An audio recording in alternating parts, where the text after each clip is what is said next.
आप जानते हैं माघ मास की पूर्णिमा सिर्फ पूजा पाठ का दिन नहीं है, बल्कि नई शुरुआत के लिए लकी डे माना गया है। जी हाँ, अगर आप लंबे समय से किसी काम की शुरुआत टाल रहे हैं, तो माघ पूर्णिमा आपको एक जबरदस्त मौका देती है। देखिए, मान्यता है कि माघ पूर्णिमा पर नया कारोबार शुरू करें तो निश्चित ही लाभ की प्राप्ति होती है। कहा जाता है कि इस दिन शुरुआत करने से व्यापार जल्दी उन्नति करता है और जो नुकसान कराने वाले दोष होते हैं वो भी पैदा नहीं होते।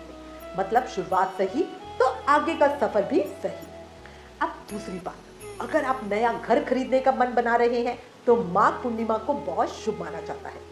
ऐसा कहा जाता है कि इस दिन घर लेने से चंद्रमा, शुक्र, गुरु और मंगल के साथ साथ सभी ग्रहों की कृपा होती है, और जब ग्रहों की कृपा हो तो घर में सुख, शांति और बरकत दिखती है। और अगर आप नौकरी बदलना चाहते हैं या नई नौकरी ज्वाइन करने की सोच रहे हैं तो माघ पूर्णिमा इसके लिए भी बहुत शुभ मानी जाती है। मान्यता है कि इस दिन नई नौकरी शुरू करने से तरक्की ज्यादा मिलती है और सफलता जल्दी रास्ता दिखाती है। अब बात करते हैं पूजा की।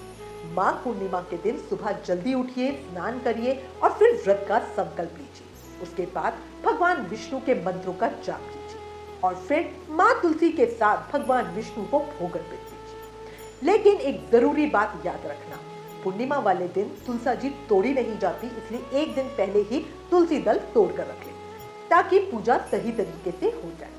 इसके बाद आरती करिए और घर में सबको प्रसाद बांटिए।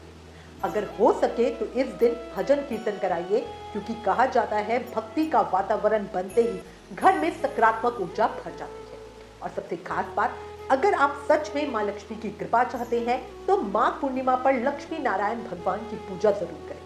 मान्यता है इससे देवी प्रसन्न होती है और घर में धन धान्य की बरकत आती है। तो माघ पूर्णिमा का दिन सिर्फ एक तिथि नहीं, ये दिन है नई शुरुआत, नई कृपा और नई तरक्की का। याद रखना। राधे राधे।